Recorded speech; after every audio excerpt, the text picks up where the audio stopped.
Hey everyone, welcome back to another episode in our commentary series. Yeah. Exploring the writings of, Ajmal from his blog, theborderofamind.com. It's always a pleasure to jump back into his writing. It's so insightful. It is.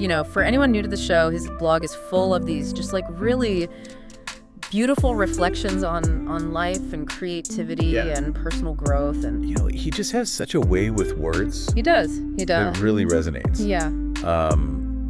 And today we're going to be talking about one that really stuck with me, which is the messy beauty of being perfectly imperfect. That's a good one. Yeah, I like that. And it's something I think about a lot, especially, with social media and all the images and everything like that. It's everywhere. Yeah, this pressure to be perfect. It's so true. Yeah. And I think that's exactly what Ajmal is getting at in this piece, right? He starts by kind of dissecting this whole myth of perfection. Especially, like you said, how it's amplified by social media and these filtered and curated feeds that we're constantly bombarded with. And it's we're all comparing ourselves to these almost manufactured images. Yeah, totally. It's we're chasing after some impossible standard. Yeah. And you can't help but feel inadequate when you're constantly comparing yourself to that. Exactly. And anxious. Yeah, absolutely. But what I think is really interesting is how Ajmal kind of flips this whole idea on its head. Yeah. How so? Well, instead of, just saying, hey, it's okay to be imperfect. Yeah. He's actually arguing that our imperfections are what make us beautiful and valuable. I love that. It's he's saying our imperfections are not something to hide or be ashamed of. Right. They're actually an essential part of who we are. And they contribute to our growth and our authenticity. Exactly. It's he talks about in the blog, those kintsugi balls?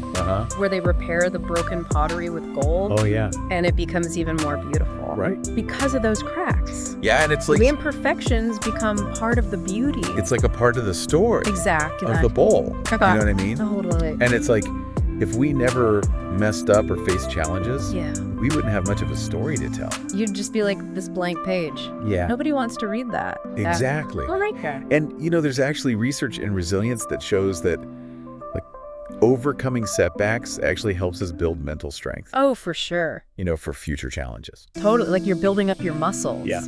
To face whatever life throws at you. Right. And Ajmal even goes so far as to say that those periods of heartbreak, failure, disappointment, those are not things to be ashamed of. Yeah. But they're essential parts of our growth. They shape us. They make us who we are. Yeah. I mean, think about it. Would you even want to live a life without any challenges? Really? It would be pretty boring, wouldn't it? Yeah, where's the growth in that? It's the messy stuff, the imperfect stuff. Right. That makes life interesting and meaningful. Now I know what some people might be thinking. Okay, what's that? Does embracing imperfection mean that we just settle for mediocrity? Right. Are we not supposed to strive for excellence anymore? Right. Well, I think, Ajmal's point is more about finding that balance. It's not about rejecting improvement or settling, but it's more about shifting our focus from this external ideal of perfection to our own unique journey and finding beauty in the process. Yeah. The messiness, the stumbles along the way. It's about progress, not perfection. Exactly. And, this kind of leads to another key point that Ajmal makes in his blog, which is about celebrating uniqueness. Okay, I like that. Yeah, he argues that our so-called flaws are often what make us stand out from the crowd. What give us our individuality. Oh, absolutely. Think about it. Yeah. Sometimes the things that we try to hide or change about ourselves are actually the things that make us special. I totally agree. I remember when I was younger, I used to be so self-conscious about public speaking. Oh, really? Oh my gosh, my hands would shake, my voice would crack. Yeah. It was a nightmare. Yeah. But you know what I realized eventually? What's that?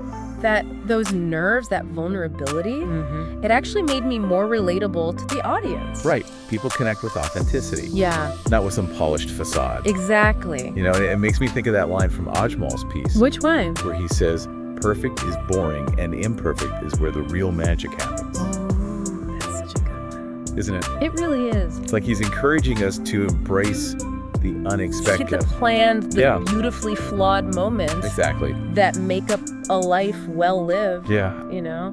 So for all of you listening out there, where do you feel pressure to be perfect?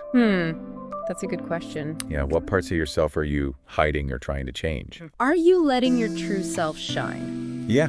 maybe, just maybe, those are the very things that make you extraordinary. Absolutely. So I guess what we're trying to say is, What's that? be kinder to yourself. Yes. Celebrate your individuality. Love your imperfection. And find joy in the perfectly imperfect tapestry of life.